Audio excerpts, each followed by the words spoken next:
All right. It's Wednesday, September 25th, 2024. This is Rolling Thunder. I'm Chris. I'm Ryan. Ryan, how's it going? Pretty good, man. Pretty good. It's been... All things considered. Yeah, all things considered. Oh, this is take 2, so... Yes. Whoops. At least I'm glad that I'm live with you today. Yeah, it in was... person. And I didn't break a computer screen this time, so we're good. No, I just forgot to hit record on the audio thing. Yeah. And then I did hit record on my camera. I know. And I guess when I put it into sleep mode, it stopped recording, which Okay. I thought, I've normally recorded video for it and put it into sleep mode and it worked. So I was in sleep mode prior to the podcast Jesus. myself. Yeah, I need to talk less. Or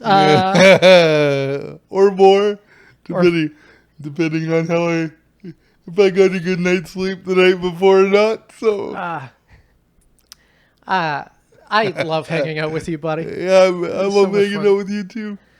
So this week's episode is going to be a little bit short. I'm going to start my timer. We're going to try to not have it be too long this week, just because it's already getting late in our recording day, and I kind of fucked us over myself. And again, I apologize. You got a good meal out of it, so we're good. That's true, which I appreciate. I was originally going to head home around 6-ish if everything was recorded fine, but I always enjoy our time together, and we're still planning some things anyways. And yes, we are. Some big tours and stuff, so hopefully make tens of dollars. That's right. So Ryan, what's something you want to talk about this week? I know we just did South Rock Comedy Fest. Yeah, that was a lot of fun. Yeah. Trying to organize 50 comedians, make sure that they're all there on time. One comedian emailed me 3 times in one day asking when their call time was, which was fun. It just proves that no one actually reads emails. Oh, I was going to take a guess at who it was, but they are not part of this festival. And I'm not just going to say the name right now, but I think you know who I'm talking about. Yes, I do. Given the stories that I've told you about them recently. Yes. And the fact that they're doing an East Coast tour coming up in places like Etobicoke. Yes. You know, known for being on the East Coast. Etobicoke. Etobicoke. This episode of Rolling Thunder Podcast is brought you by the wonderful people from Etobicoke. I like Etobicoke. Etobicoke's a nice place. I'm gonna get ads from Google now. Are you?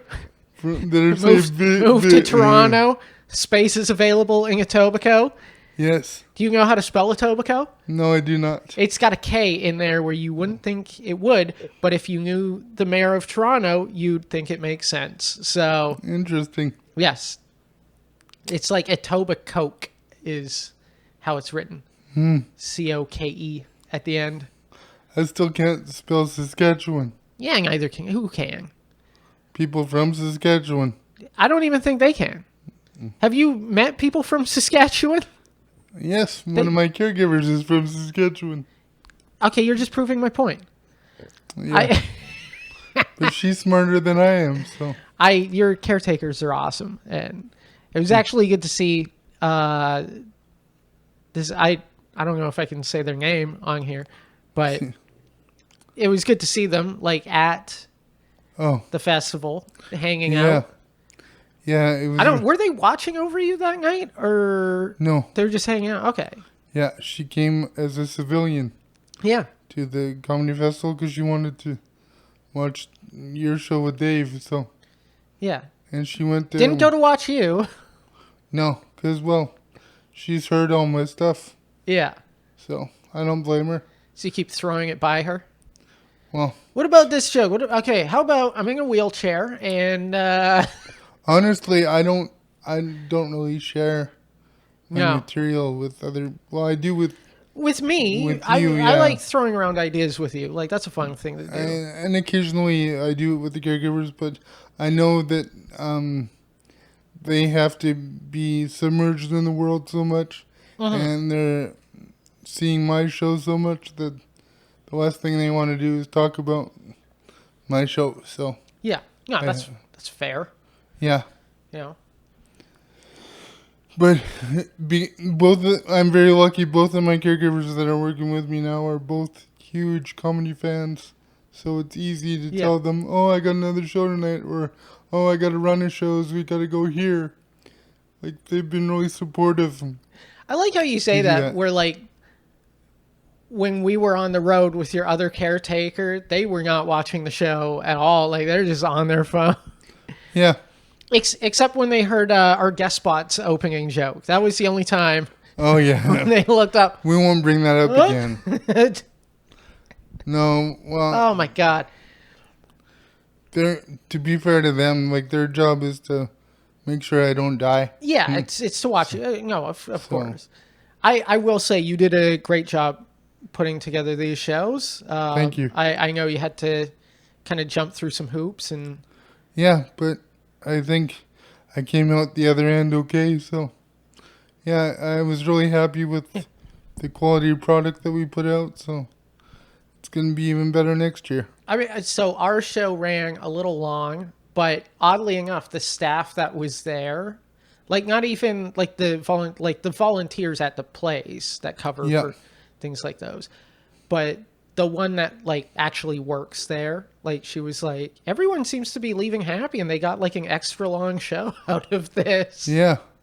And it was like, yeah, they were not supposed to get an extra long show out of this. No, I'm pretty sure.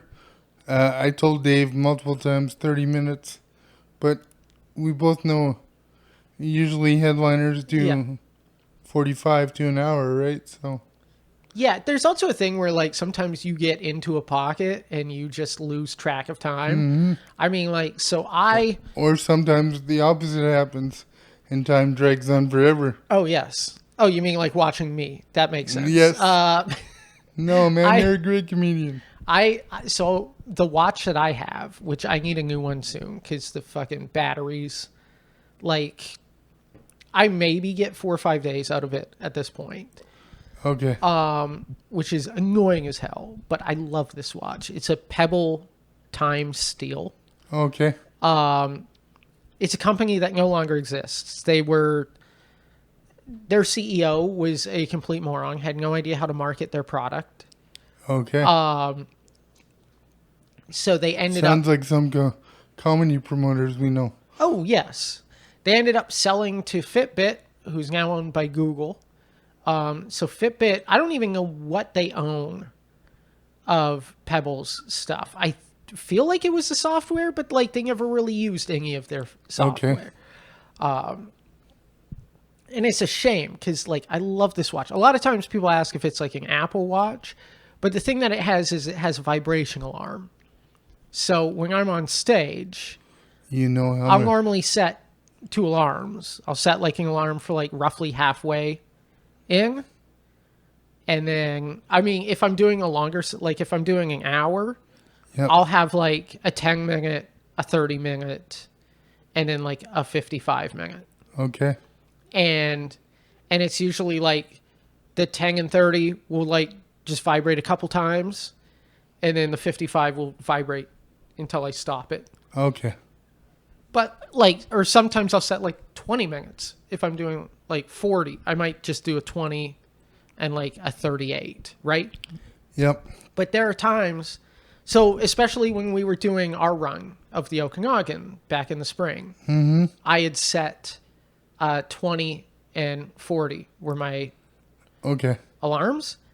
And 2 of those shows, that 20-minute alarm hit, and I was like, I'm already 20 minutes deep. Like, this does not feel like that time, just like that. Yeah. I felt that way this festival, actually, because I was co-headlining, so I was doing 25 minutes.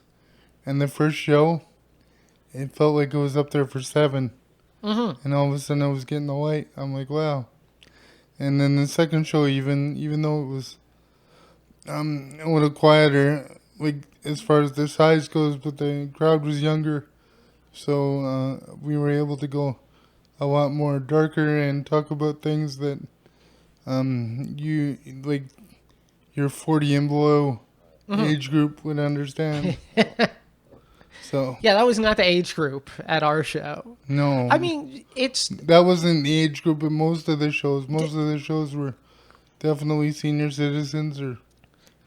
I will say that Park Theater show, that crowd came out to have fun. Yeah. Like, I threw some dirty stuff in there, thinking, like, we'll see how this goes. And it hit really hard.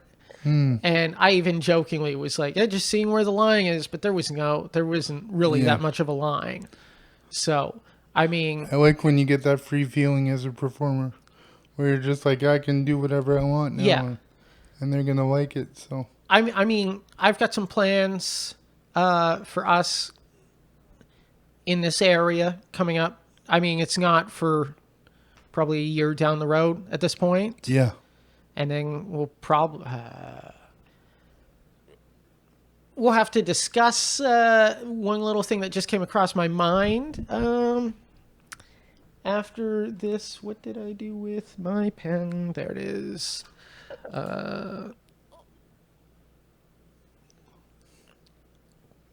Just because if this is something we're planning, I know they're going to have an issue with that. So we'll talk about that off air. But Okay. I had a blast doing the show. I wasn't feeling the greatest. I was definitely on the mend. Like, I was for sure on the mend. I mean, today, Tuesday's like the first day where I feel like 100%. I would say I was 90% on the Saturday. Yeah. Which I was glad I was on the mend, but like Sunday, I was still not even. Sunday, I was spent most of the day in bed, was still like 90% tops. Like, it was one of those colds that like this. Yeah. Peaks and valleys. Yep. Yeah. And mostly just a head cold too. Like, that was headache, sore throat. That's it. That's good. You know? So, well, it wasn't, but okay. No, I mean, like, in the grand scheme yeah, absolutely. So I stuck around after the show. I know we came to see you between the shows. Yep. Like, and you said, like, they were both good shows, which, you know, you're a great comic. So. Thank you. It's something I wish I was able to, like, get back and watch you, but I ended up going out with your care aide and two of the other comics. Yep. To go get some food. We ended up going to the bar that the after party was at. Which at that time, massive fucking mistake. Yeah. I mean, there was like a band playing and... Well, I could hear it when I was wheeling down the street. You could? Man, it was brutal because it was so loud in there. And then the singer, which... Okay, I know I've told you this story already, so... Because this is take 2. But I'm not going to lose another $20 betting to you. Come on. Double or nothing, baby. Double or nothing? All right. It was Alexis on Fire. So the band was like this lead singer. I wish I remembered the name of the band. I don't actually want to say it because I don't want to trash them too much. Because the band itself, they were good. Yeah. Like, the actual guys playing the instruments were good. So they were good musicians. They were good musicians. Just the lead singer was creepy. And some of the songs he would do okay, and then it would get to the chorus and just like fall apart. Okay. So he wasn't, it's not like he didn't have pipes. It's just like they were choosing songs that were out of his range. Gotcha. Right? So he's singing in a different key than the band's even playing. Yeah. Like one of those things. But man, he was like this, kind of looked like Tom Wilkinson had put on a few pounds. Tom Wilkinson, actor in like movies like Identity, Eternal Sunshine of the Spotless Mind, Michael Clayton. He was wearing sunglasses indoor, like fucking, was it Chris, I can never remember. The guy who sings I Wear My Sunglasses that night. Corey Hart. Corey Hart. Man, I was way off with the Chris. Yeah. Sunglasses indoors, and they're singing, they're about to sing Kings of Leon, Your Sex is on Fire. Yes. And he just leans into the mic and he's like, I hope you all are having sex tonight. And it was so fucking creepy. And me and Rosie just looked at each other like I did tell the crowd at my show that I know by the end of my set, there's going to be a handful of you that are going to be thinking of me while you're masturbating tonight, which I thought was quite funny. That's funny, though. Like, Yeah. he said it in such a creepy way. Yeah. There was no, like... And There's a time and place for that Yeah. kind of stuff. I mean, not only that, it's like, say it after the song. Yeah. You know what I mean? Yeah, hope y'all are fucking. You know what I mean? Yeah. Like, that's fun and funny. I mean, he did do the thing where, like, and I've seen other, like, singers do this before, where they were singing What I Like About You, and at the end, he's like, you know what I like? And his band members like, what do you like? Because they were harmonizing horribly. The worst part was the singing. The actual instrument playing, great. He goes, what I like, and I know a lot of people don't like the taste of it, but I like Jameson. Like, he's clearly just like, buy me a drink, ladies. Like, Yeah. look at me. I'm 5 years younger than all of you. Because, goddamn, it was old in there. Yes. Yeah, it is like a Tales of the Crypt Keeper in there sometimes, for sure. I mean, those 6-year-old ladies were dancing like wild, though. So there's some lady, she was so drunk. She's trying to, like, coax her husband or boyfriend on the dance floor, and he's like, I'm not dancing, you know? And then she gets on there, and they're doing I Want You to Want Me. Yeah. And she's literally, like, doing these dances. Didn't I see you crying? And then, like, I'm begging you. She, at one point, like, got down on her knees. And then she's, like, trying to dance with, like, the couple in front of her. And they're basically like, fuck off. Yeah. Like, get out of here. What are you doing? Oh. And then that was when the song ended, like, Rosie was like, did you see that fucking woman? I was like, oh, yeah. How can you not see that? Like, That's funny. That's funny. yeah. There's also there's some pretty well lubricated senior citizens in this place. That's true.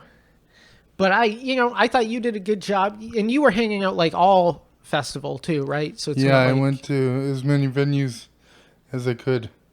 I went to the competition Okay. on Thursday, and then I went to the Deadbeat Dad show. Shout out to Peter and Elliot. Yep. I did that one. And then I went to the Hilarity show, like the one with Lizzie Allen and the Hilarity people. And then Randy Andy was playing right after that, so we stuck around for that because it was the same venue. And then What venue was that? Was that the hall? Elgin Hall. How was that hall? Like, I didn't go. The acoustics in it were good. It was probably one of the tightest doors I've had to get through Oh, okay. for wheelchair accessibility. As a matter of fact, when I was pulling out to leave, basically, my caregiver had to pull my wheelchair through because I didn't have enough room between myself and the door to hold on to my control. Mm-hmm. So I'm like, ooh, this is so accessible right now. But, Those are times where you just need me to hop on your lap and drive for you. Yeah, that's true. True. I was like, where's Mario when I need him? And then I went to the theater before my show just to say hi to as many people as I could before I had to go do my shows. But I just that festival was a love letter to the city that I love and to the art form that I love. And I was really it was a lot of work. I'm not gonna lie. And I know how to handle myself better if I choose to do this in the future. I've definitely learned some things about the industry and some things about myself. Yeah. And I just tried to make every show as enjoyable as I could. My whole idea behind it was, would I want to go see this show? And that's what I tried to create, was just something that everybody can enjoy, whether you're 25 or 85. People are having a good time. So Well, it's a good thing you were thinking skewing high up there. Yeah. Because it is White Rock. So. Yes. Yeah. No, I appreciate you asking me to be a part of it. Yeah, thanks for being a part of it, man. That was cool. That whole lineup you were on was like a killer's row of comedians, basically. Yeah. Yeah. 5 killer comics and me, so it was all right. Yeah. And for the first time, you were tall enough to ride the ride. So we were good. Hey, I wasn't the shortest comedian in the festival, so. Nope. Shout out to Randy Andy. Oh, I was going to say Nancy. Nancy would be the shortest one. Oh, really? Yeah. How short's Nancy? Yeah, Nancy's like 4'10", I think. Oh, really? Yeah, Okay. she's tiny. Yeah, so you tell her over Nancy's great. Nancy is great, and she hosted one of the shows. Did she host your show? No. She hosted Charlie's. I think so. Yeah, okay. I should know I'm the program Did director. she? No, I thought she hosted Graham's. She hosted Oh, Graham's. yeah, no, Graham's. Yeah. Yeah, Beecher Place. Yeah, so she got to do 2 That's a venue shows. that we should look at, dude. Yeah? It's really cool. It's like an open room, but it's... I thought that's one that you said you had trouble getting in there. No, that was Elgin Hall. No, that's the one that Graham was at, was the hall. I thought he was at Beecher Place. No. He was at hall. Okay. That's Well, Beecher Place is where the Deadbeat Dads were, and okay. That was a good show. All right. We'll have to go and take a look at that. Yeah. Definitely. Uh, Did you end up finishing the Batman Cape Crusader series? I did finish that series. Thoroughly enjoyed it. Yeah. Have my issues with it, like anything. I thought they did make some very interesting choices with a few of the characters. Yeah. I mean, I know we discussed a good chunk of this the other week. I did enjoy the Clayface character. I thought that was a cool take on that character. Okay. You didn't like it. No. I thought it didn't make sense that it'd be an actor. No, it did make sense, but that doesn't mean I have to like it just because it makes sense. Okay, yeah, that's fair enough. I thought that episode with the girl that can absorb. Oh, I hated those ones though. Yeah, I didn't understand what they were trying to do there. Yeah, that one and like the ghost. Oh yeah, the ghost. That episode stunk. Yeah. I hated that episode. I mean, listen, I get it's a cartoon and you can do whatever with a cartoon, but yeah, it was bad. I loved the way that they handled Harvey. Yeah. Now that I've had time to reflect on it, because when I first watched it, I'm like, okay, I get what he's still trying to be the good part of Two-Face at one point there, and that's why it turned out the way it did. But at the same time, I'm like, when he took him to the restaurant, I thought that was a pretty dick move in the first place. Oh, from Bruce? Yeah, just... I disagree. I see what you mean. It's... that's a tough one. Because it's like, Bruce is trying to... Let's be real here, because we have to back it up a little bit. Because that was not a move by Bruce, that was a move by Batman.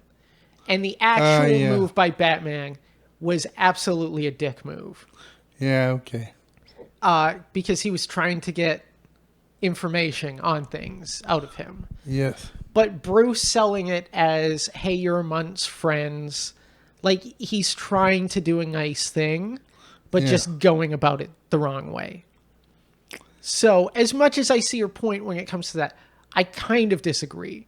Okay. As soon as I can see your point. he I'm starts, just saying it's a dick move. yes. Well, as soon as he starts talking with Alfred about it and lets the reason why he brought him there and why he was pushing him, then it's like, oh no, it was a dick move. It was 100% a dick move. And the other thing that I thought was funny too is when he was mandated to go to therapy and he was getting like analyzed by the therapist. I remember Harley Quinn. Yeah, It was Harley.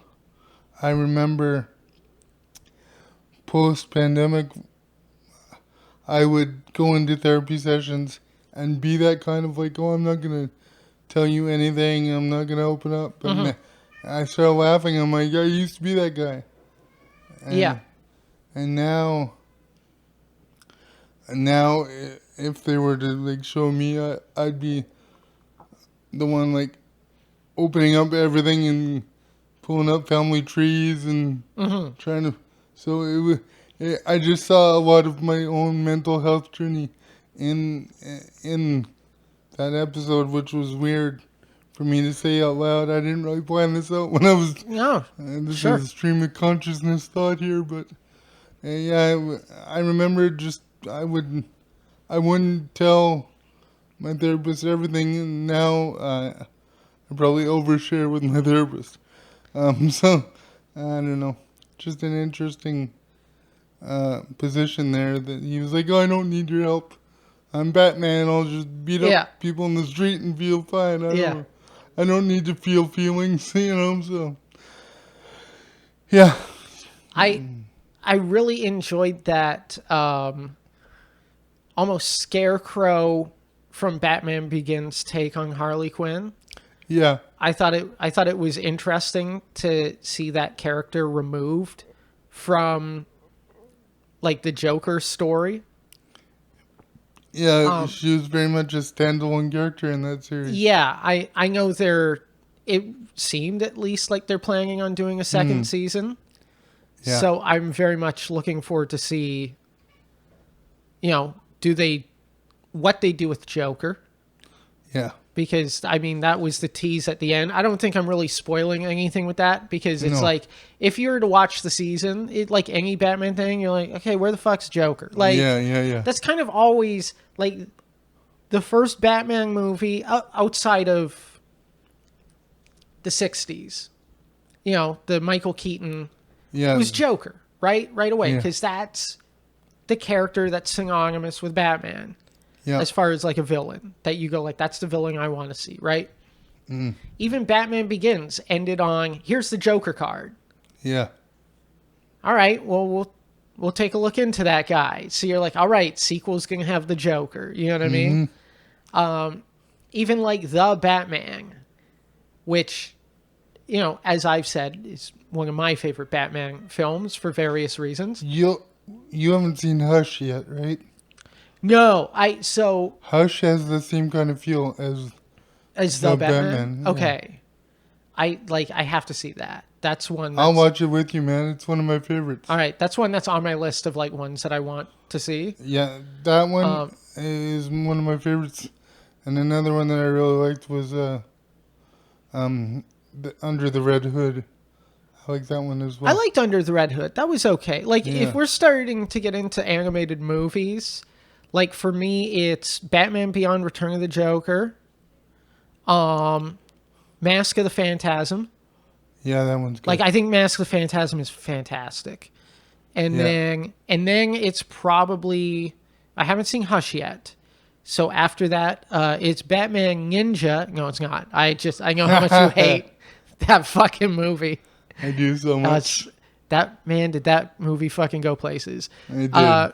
And then it's probably the Dark Knight Returns. Oh, the part 1 and part 2. I've got the deluxe edition where it just smashes them together. It's just a 3-hour movie. It's fantastic. You're gonna have to bring it over. I will do that. Do you have like a Blu-ray player? Do I look like I can afford technology? You're sitting in it, yes. Yeah, this you is government you look cheese. like you are technology. This is government cheese technology. You my do a friend. joke about being a robot. What are you talking about? This is government cheese, man. This is government cheese. Yeah, too bad you weren't military, because then it would actually be top of the line. Yeah. I'd have tank treads and a cannon and Tommy gun. Anyway, Yeah. I would say that one, The Long Halloween, even though they changed the ending. What's the one where the Killing Joke? Oh, the Killing Joke. They did That's this. where they put Barbara in a wheelchair, right? Yes, that's where that one ends. Yeah. But that one also has the movie version has the relationship between Batman and Batwoman, Yeah. whereas like that doesn't happen. In like they've taken some liberties with the source material for a few of these Yeah, of course. Yeah. ones. I They thought do that. They do that. I thought The Dark Knight Returns was very faithful to the source material. I thought Year One was very faithful to the source material. Yeah. Gotham by Gaslight takes a real fucking weird turn at the end. That does not It happen in does. the source material. It does. Where if you're watching the movie It's version, like someone got super high in the editing room and they're like, I know how to finish this. And then it feels like it comes out of nowhere too. It does, because it doesn't, yeah. Like it's like, wait, hold on, Jim Gordon? Like, Yeah. the fuck? Mm-hmm. And then like The Long Halloween, which was another like part 1, part 2 one that Yeah. they did, that I've got the deluxe. I waited for the deluxe version Okay. and bought that in 4K and was like, I'm watching this, and I saw it as part 1, part 2, but I waited until both were out. Yeah, I saw it that way. And then I just watched them back to back, and I thoroughly enjoyed that one. But that one, in the same way, is like, I think in the comic book, it's Falcone's daughter Yeah. is the killer, Yeah. where it's not her in the movie version. Like they took another liberty with who it should be story wise, and it really Yeah. made no fucking sense. I mean, I guess if you're following the entire story, it makes a little bit of sense And as to like everything that they're setting up. I But guess so, but they could have done better. I just wish it was more faithful to the source Me too. material. But I thought the actual telling of that story was great. Like that's what I'd put up there. Although realistically, I like the animated Batman Superman movie. That one's fun. Which one? It's called Batman and Superman. Oh, It's yeah, like yeah. from the 90s animated series. Yeah, yeah. And it's got Joker and Lex Luthor are like the two villains. Yeah. And Luthor's girl, I'm trying to remember his henchwoman. Oh. There's at one point, it's one of the greatest jokes that I've seen in like a Batman movie, where Batman grabs her and he's like, where's Joker? Or it might have been Luthor he grabs, but I know he was fighting those. Like that was the whole thing about the crossover is Yeah. all of a sudden Superman's fighting Joker, Batman's fighting Luthor, and he grabs him. He's like, where's Joker? And the response is probably off making haha with Harley. Which is like the greatest sexual innuendo that I was like, Nice. that's a fucking fantastic line. Yeah. That Batman Superman movie's great.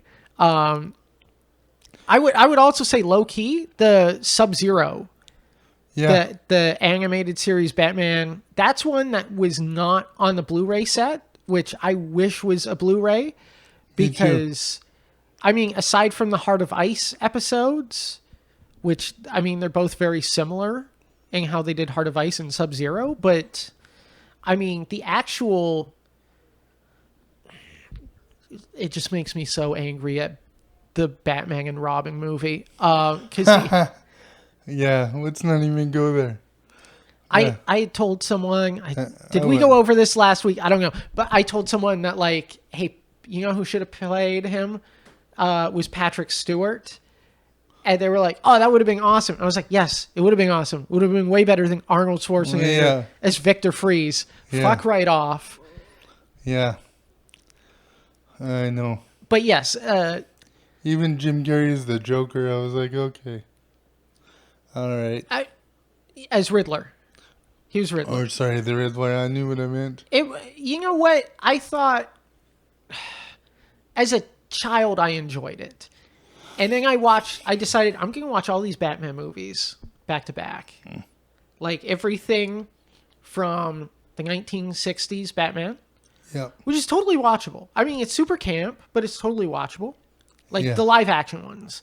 Yeah. I would say the second you hit that Joel Schumacher one, man, does it fucking nosedive. Yes, it does. And it's like, I have problems with Batman Returns.